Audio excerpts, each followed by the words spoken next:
I've called him the Bill Parcells of college football. I've always said it's much more difficult to rebuild quickly at multiple places than to build a great power. That's nothing against Nick Saban or any coach that's done that.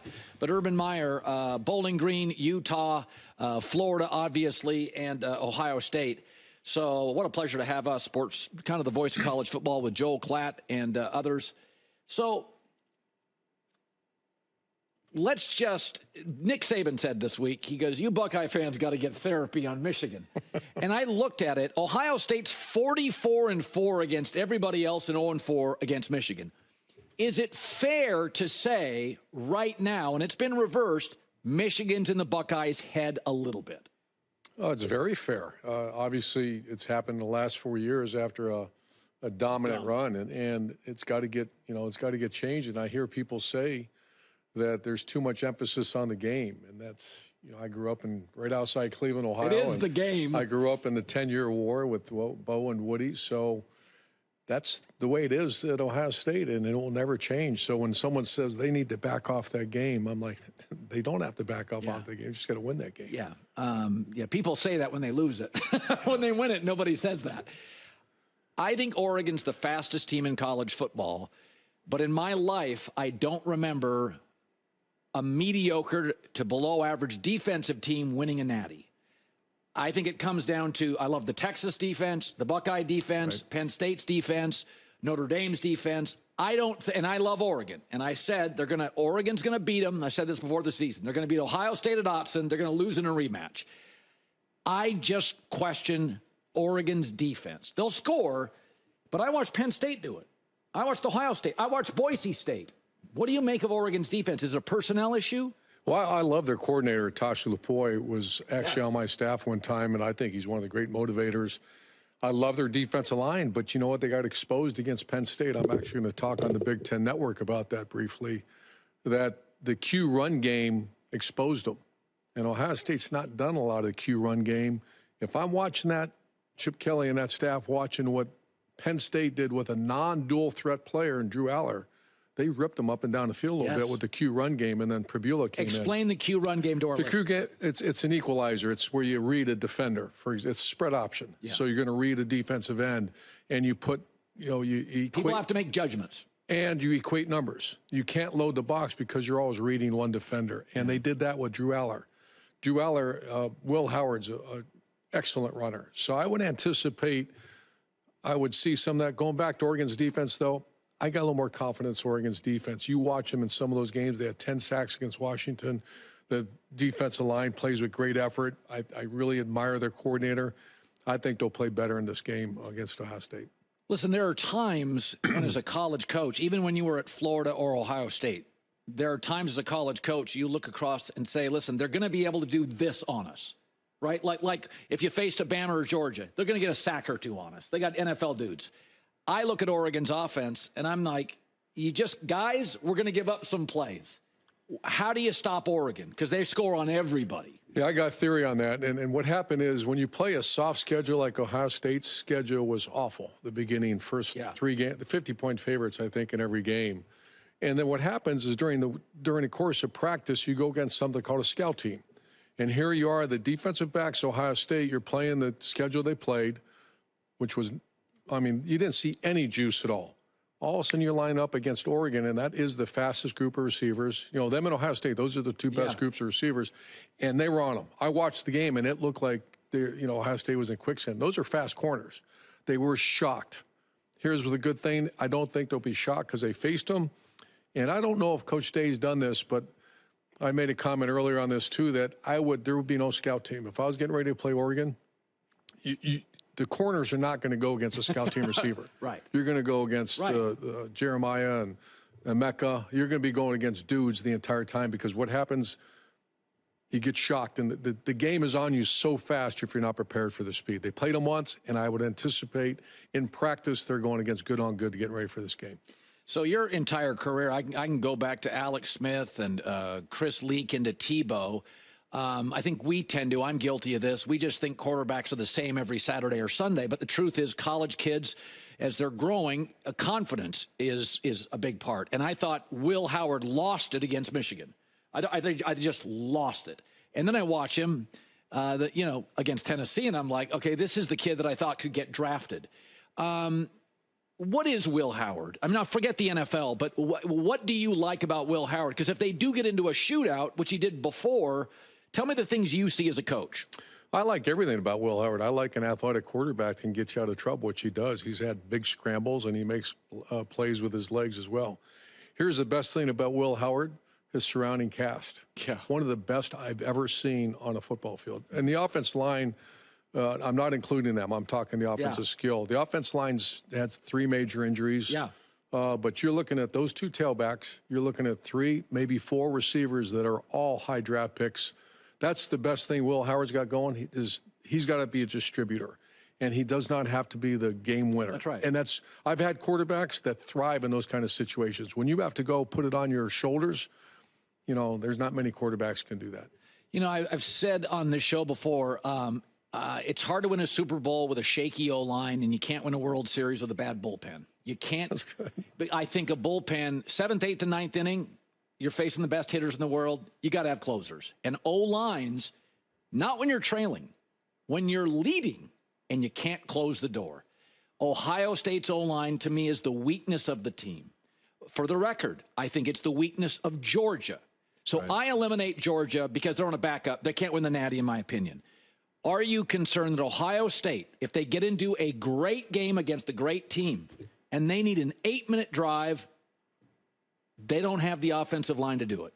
I'm very concerned because I think you're right.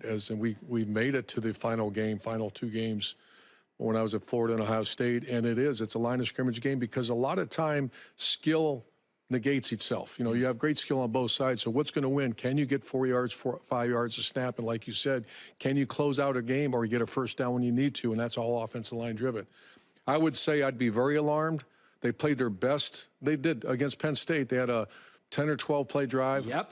6-minute drive, started on the 1-yard line. That was the best offensive 4-minute drill I maybe ever seen. And then Seth McLaughlin, the center, goes down. Yep. When I got that text, I almost fell out of the chair. Like, what happened? Because you lose your center at that point in the season, and they played not very well a couple games, but they played excellent against Tennessee. So I am concerned. I would be more concerned if they didn't have the best skill in America. I want to talk Notre Dame and Georgia. So there's this sense for a long time because Brian Kelly won early, and then they go play a natty against Bama and get rolled. But the last 2 times he played them, they went toe-to-toe with Georgia. I like him this game is that I think sometimes – maybe it's because the academic, the austere Notre Dame view that we don't think of Notre Dame as elite recruiters. We think of Ohio State. I think Notre Dame is more in the Michigan recruiting, but I think Ohio State, Georgia, Texas, Bama, LSU, it's a whole different ballgame. Whole different ballgame. Oregon's buying their guys. They're kind of in that space. But I think when I watch Notre Dame play, I'm like, they got a lot of dudes, and I think they match up with Georgia, and I think in our mind, we're like, Georgia's got better players. I'm not sure they do. I don't know. You're looking at me like I'm nuts. No, I agree with you. I think, imagine getting hit in the face by Northern Illinois and picking that team off the mat. Marcus Freeman and his staff did that, and the leadership of that team did it. I counted them out. When I saw that, Notre Dame's done. How do you regroup from that kind of a loss? They have, and I've studied them actually the last couple weeks. At home, I just would watch the videotape. I think they're toe-to-toe with Georgia. I think I agree with you. Georgia's offensive line is not the typical Kirby Smart. It's a weakness. Dominant offensive line. They're playing a backup quarterback. I think this is going to be whoever has the ball last is going to win this thing. Yeah. I always used to think, it's cold weather, small town, isolated, academics are hard. I think Brian Kelly in the end, when he was in his coaching prime, and I think Marcus has done a tremendous. If you meet Marcus, you can see why he's a good recruiter. Yeah. I think the sport's a young man's game, and I think Marcus is one of those guys that he's putting in 17-hour days. He'll beat you on the recruiting. In the recruiting, I coached there for 6 years under Lou Wilson, I remember. Bob Davey, and I would always plan my recruiting visit around because I recruited the South for Notre Dame. And if you heard the 2 words lake effect, do not bring a kid from the South. Don't do it. And then if you got caught, I would get those cars. You had real nice cars. And I would turn up to 90 degrees. We'd have a jacket in there for them. So recruiting at Notre Dame. But it's not, that's old school. Now it's just how much. I think recruiting is Notre Dame's a great education, but we're going to pay you this. Are you going to go? So I think it's a different world than it was. All right. I'm not a huge Quinn Ewers fan. He's probably a Sunday player, Arch Manning. So, I mean, listen, we know this. Joe Burrow was a Buckeye, then he's not. Like, here's the problem with college football now. In the NFL, you have a starter, and then you have a backup, and everybody gets it. In college, Ohio State has to have 2 5-star or 4-star guys. You can't just not as the season expands. So you got Arch Manning and the royalty in America of the Manning name, and then you got Quinn Ewers. I think this is a harder balance than you think. To have Arch Manning behind you, I would be like, you know, Peyton's coming to practice. What if Quinn Ewers scuffs? What if they trail at half? What if you see him lose his confidence? Is that a harder balance than we all recognize? It's a really hard balance, but I would actually tell our quarterbacks that you're no different to me, even though you are an offense guard or a tailback. You're struggling. The other guy, especially if he deserves the right to play, you'll play. You know, Nick Saban did that on the, I believe at halftime and won a national championship where he made a quarterback change. Yeah. So I've had quarterbacks say, I don't like the look of I had Chris Leak, and people said he's looking over his shoulder at Tebow, and I said, yeah, so is the receiver. So is the middle linebacker. I mean, that's if you recruit really good players, have a good day, or someone's going to come in and get a few snaps. So I'm sure Sark has had that conversation probably hundreds of times this fall. To me, it's so much on the player. Can the player handle the fact that Arch might come in the game? And I don't know that. We're going to have to find out. So Penn State crushes SMU. And they're looking up at the next game they could play, Georgia, Notre Dame. And James Franklin puts in the film, and these guys are all like, yeah, they got a good running back. You can't fool the players. I don't know. I think Boise State. Now, Boise State is not built to play from behind. They get after the quarterback. They protect their quarterback. They run the football. Boise State's got pros. I don't know. How do you, as a coach, convince your team? It's easy to convince, hey, here comes Tennessee. Here comes Notre Dame, Georgia. That's a different ball game. How do you convince Boise State, Penn State players? Is that a struggle? That's a real struggle. It's the locker room. You know, if I have grown-ass men as players, I'm having meetings with them. They have to, you know, if a coach is up there, I mean, what is it, week 14? If I'm still having to do a sales job on my team, it's probably not a great team. I don't have great leaders. I would anticipate that's not the case. I'll say this about Genty, is that we were there. Yeah. And the post-contact yards is what would be alarming to me. Yeah. I would make a videotape of not him running against some team for 60 yards where he's untouched. I would make a 30-play highlight tape of I think he's the best post-contact runner I've seen in several years in college. Remember the Michigan State Walker was like that. Yeah, he gets stronger as he gets hit. Yeah. And we witnessed it. And I would make a 25-play highlight tape. I'd be running that through the facility and make sure the defense sees it over and over again. You better get him down because he's going to get yards after the hit.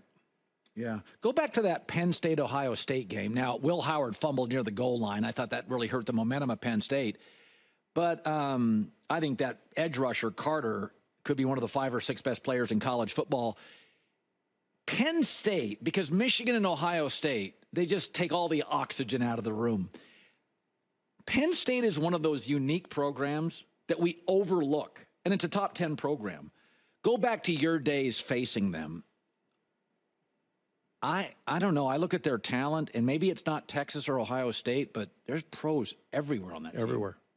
Yeah, I go back to our games. We were down in, I want to say, 2 scores twice in the fourth quarter against them in 2017 and 18. I think James Franklin has done a hell of a job. Tremendous Probably recruiting. Doesn't get the credit he deserves. The fan base, the support is second to none at State College. So, yeah, I never looked at Penn State any differently than the upper echelon teams. Yeah. Maybe others have. I never did because I walked out there and there's Saquon Barkley.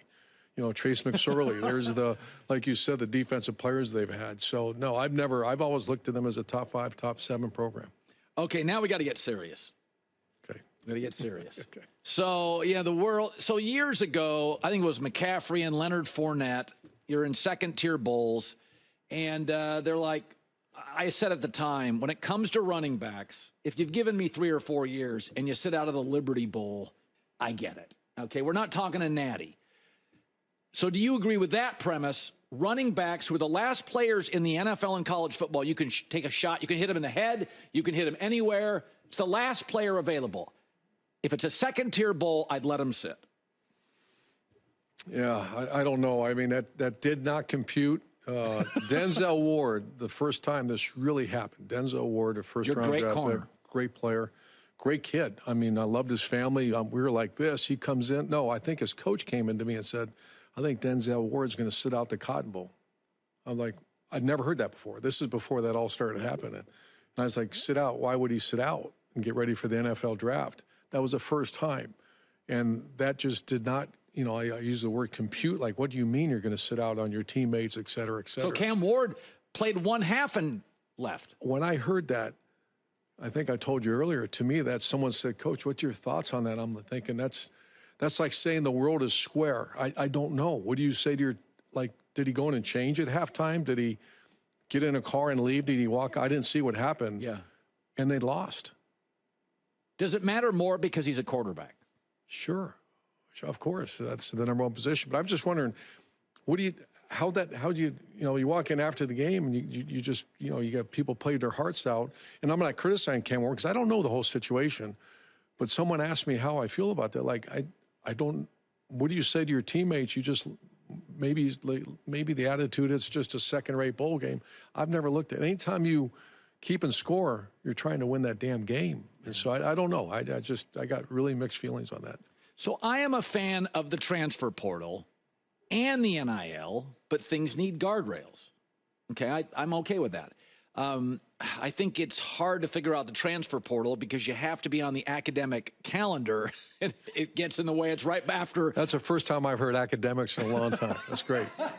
Great. So it's a weird, the NIL, I'm going to propose this, is that, listen, Oregon's got Phil Knight and Texas has 2 billionaire donors, that we just say, listen, you get 18 million, that's the top. We know Purdue's got 3.5 to 5. Ohio State's going to have 18, but even the NFL has a salary cap. We're just going to say 18 is what you can do. Is that reasonable, or do you not like that? I think it's very reasonable, and I think there's logically you have to have some kind of guardrail, some kind of system set up. I'm going to tell you this. I don't think there's any chance, though, because that would mean that the upper echelon schools are going to have to give up power. If you're Ohio State, Alabama, Georgia, Oregon, the teams with just ridiculous amount of money, you're the power player right now in college sports. If you imagine sitting in a room and say, okay, we're going to back you guys down and make this more equal, like the NFL. The NFL, you got 32 teams, and they're all working together under the same guidelines. College football is like this. You got teams that are, $20 million salary. Well, your Buckeyes spent $20 million. And you have teams that can't do that. Why would those teams ever lower and raise the others? Right now, I don't see that happening. I keep hearing that. I've sat in those meetings in the SEC. You think the SEC cares about the Big 12? No. I'll answer that question. I sat in those meetings. They don't. They care about the SEC. I sat in the Big 10 meetings. You think the Big 10 is really concerned about what happens in the ACC?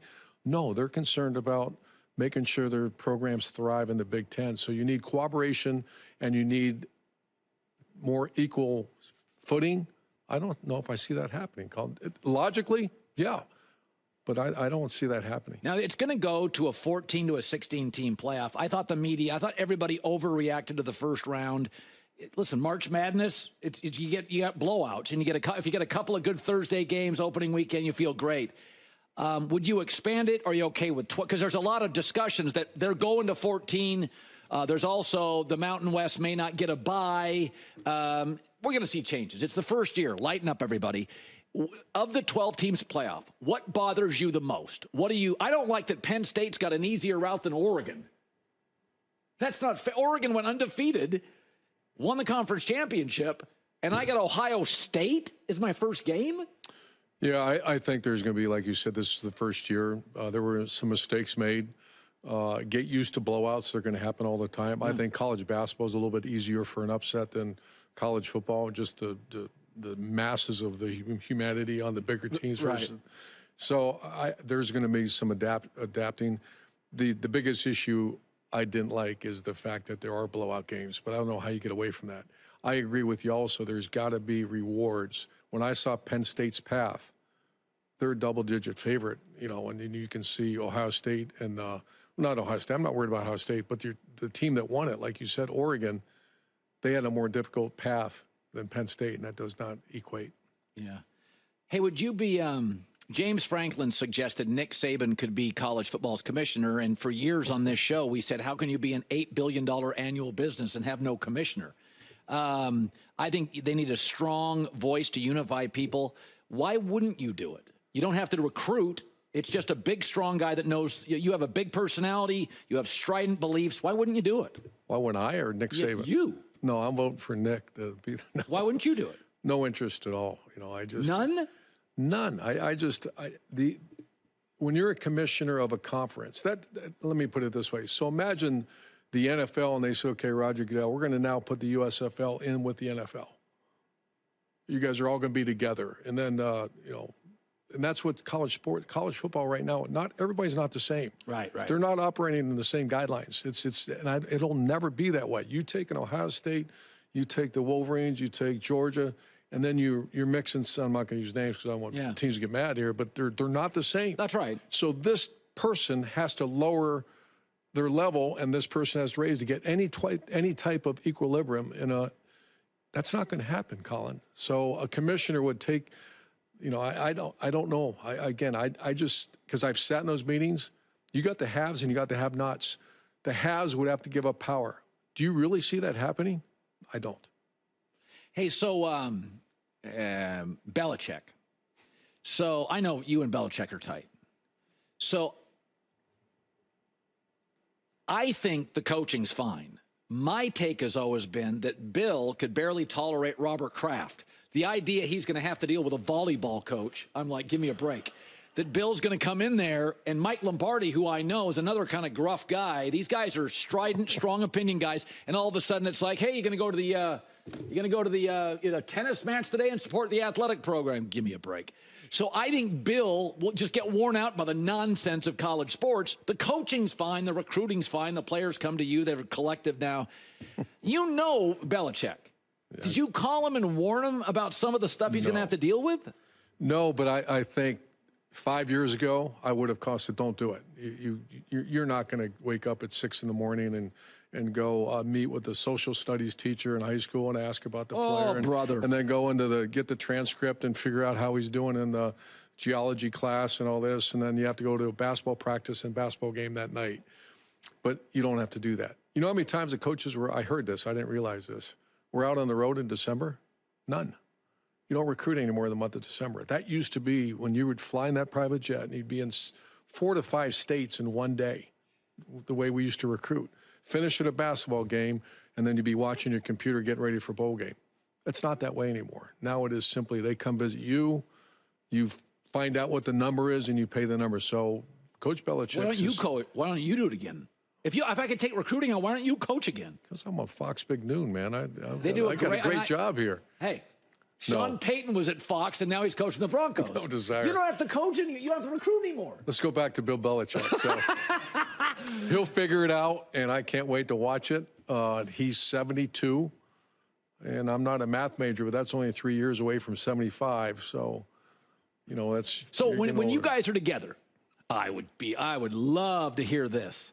I should wire you next time you go talk to him, and I'll give you some questions. So obviously you ask Bill stuff, and you're interested, and then he asks you stuff. Give me something you asked Bill, a little bit of his wisdom, because you guys are both. I mean, give me something that Bill said in a fishing trip or something, and you were like, "Whoa, that's smart." Yeah, I would go visit the Patriots very often, and he'd come every year. Started at Gainesville, Florida, and would visit with us, and he had the greatest locker room I have ever witnessed. I would go watch practice. Tom Brady, Willie McGinnis, Mike Vrabel, Rodney Harrison. He had that locker room. And I remember I actually sat with Tom Brady and Vrabel, and because I was having some issues at Florida, locker room issues. I remember that. And I was like, how in the hell do you guys do this? And those players said to me, it's our job to make sure nothing ever gets to Bill Belichick's desk. That was how strong his locker room was. And I would meet with my leaders and use that as examples. And it got better as time wore on. And he would always ask me about the spread offense. I was back in I got a phone call. I remember. Bill Belichick called me when I took the Florida job. And he said, hi, this is Bill Belichick. And I said, I thought it was one of my boys messing around. I said, well, this is Pete Rose. How you doing? And he came down and Josh McDaniels back in the day, and they started running some of our Alex Smith spread offense stuff. So he wanted to talk football. I wanted to talk locker room. I was amazed at how he did it at the Patriots. Yeah. Those Patriot teams were no nonsense. Incredible. Best locker rooms I've ever witnessed. What was the best locker room you ever had? I would say the 14 national champion Buckeyes. You know, when you're down your third-string quarterback. Who were your leaders? Joshua Perry, Curtis Grant, Jeff Hireman. We had just incredible leaders. And here you took a third-string quarterback and had one of the greatest runs ever because everybody just, you know, Joey Bosa, Zeke Elliott, Mike Thomas. You know. Did you ever have a game and witness? Didn't happen to you much. That Florida or Ohio State, you went in and you knew you didn't have as good of players, but you couldn't tell the players. Did you ever have a game and you came out of it and you thought, we shouldn't have won that game? Sure. Back in the LSU days, LSU had the best talent, man. People forget what Les Miles had down there. I mean, they had about a 4 to 5 year run. I'd grab my line coach every time when I saw LSU come out. I said, now, how in the hell are you going to block those guys? Their defensive line was that good. How about Ed Orgeron's Joe Burrow team? Never coached against them, but they looked the part. That's the most talented college team I've ever seen. Yeah, I've had a couple of those where I'd look across and say, how in the hell? But just, you change your game plan. You know, you got to get the ball out fast. You got to attack this. We felt that way, actually, in the national championship against Ohio State when I was at Florida. Get the ball out here. Don't play in here. Get the ball out here, and that's what we did. Yeah, that's good stuff. I can't believe you wouldn't. Would you take a call? Would you take a call? Like a really good program says, hey, listen, a lot of money down here in blank. This wasn't on the rundown. You guys sent me. You're not going to get away. No, you look fantastic. I feel great. You can't. I mean, what's golf? Just had grandkid number 6. Wow. Peyton 2 days ago. So life is good, man. All right. You golfing? A lot. Yeah. Not very good, but a lot. Yeah. Who's good? You look good Scotty too, Colin. Scheffler. Nobody else is good. Hi, everybody. It's me, Uncle Colin. Subscribe here to get the latest from the herd, including exclusive behind-the-scenes videos and more, wherever you may be, however you may be watching. Thanks again for making us part of your day.